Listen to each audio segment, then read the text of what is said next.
Okay, buddy boy, here it is. You hide my clothes, I'm wearing everything you own.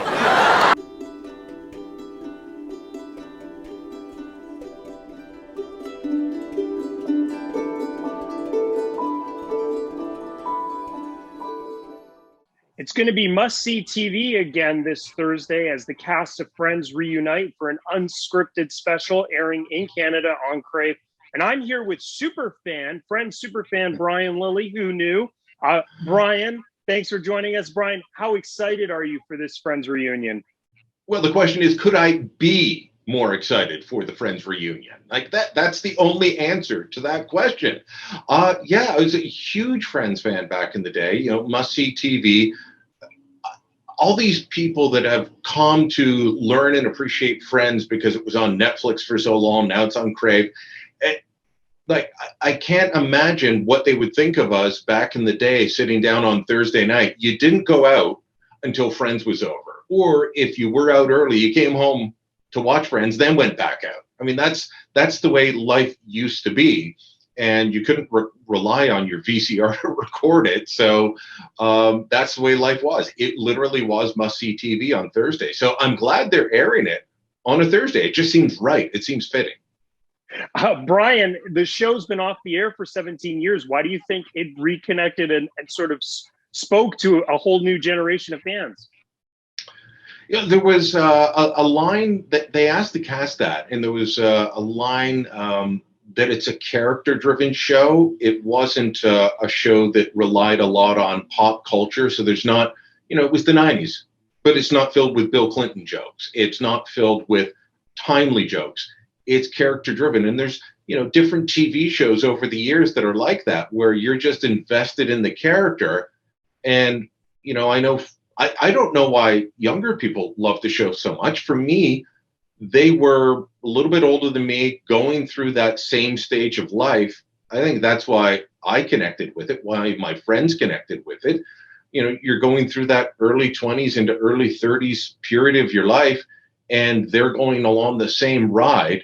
And, because there isn't a timeliness factor, maybe that's why a lot of younger people now who are in that age category connect to it, because this is kind of like my life, except now we have smartphones and we don't sit around and drink coffee at the cafe. We sit around and look at our phones at the cafe. For anyone out there who doesn't know, the series stars Matthew Perry, Courtney Cox, Jennifer Aniston, David Schwimmer, Matt LeBlanc, and Lisa Kudrow.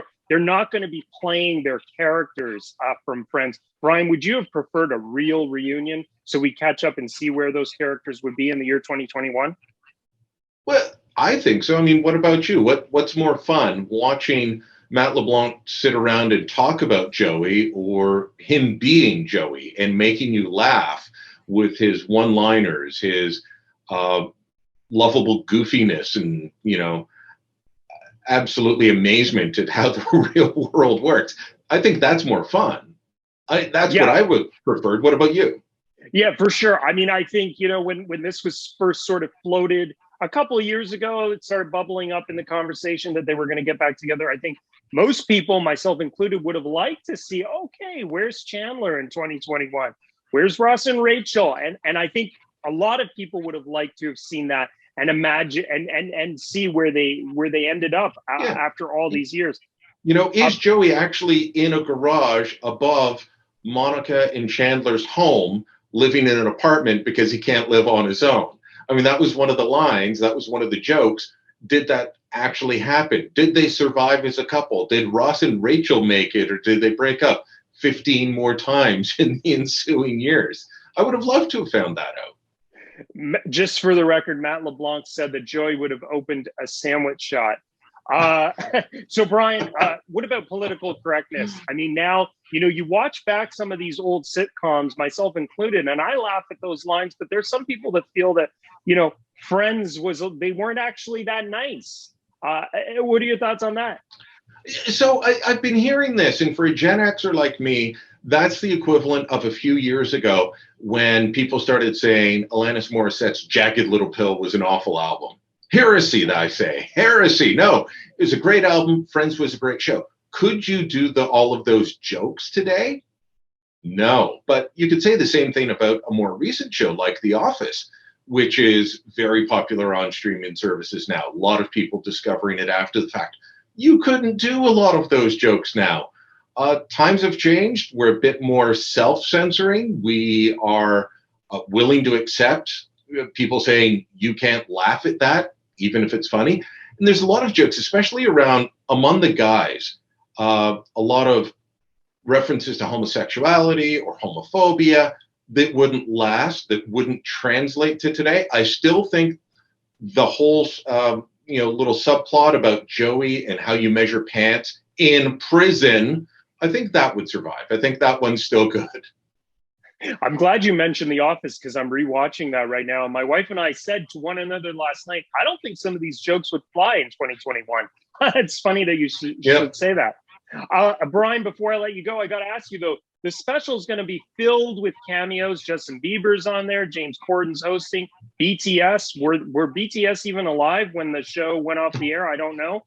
What do you think of all these cameos? Would you have preferred just the stars and that's it? I'm fine with James Corden. I don't get some of the other appearances. I'm sure Justin Bieber did not watch a single episode live on a Thursday night. I'm sure he's a great fan. He's a great artist, but how does he fit in? So we'll see how it plays out. On the face of it, I'm thinking probably not the best move, but maybe they'll make it work. James Corden is a great host, and I think he'll be able to draw them out. Like I said earlier, I would have preferred a real show, but if it's not going to be that, at least have someone who's a super fan like Corden and who's able to draw people out in an interview, host them and take them through it. Oh, super fan Brian, who was your favorite character? It's tough to pick one because they all had different characters and reasons that you love them. And I think that's why it was so good. I actually couldn't pick one. My early 20s, Brian would have been like, ooh, Jennifer Aniston, hot. But beyond that, like their characters, you were invested in all of them. So that's it. The Friends special airs May 27th on Crave here in Canada. Brian, thanks for taking the time. You can read more of Brian and catch more of his videos at thetorontosun.com.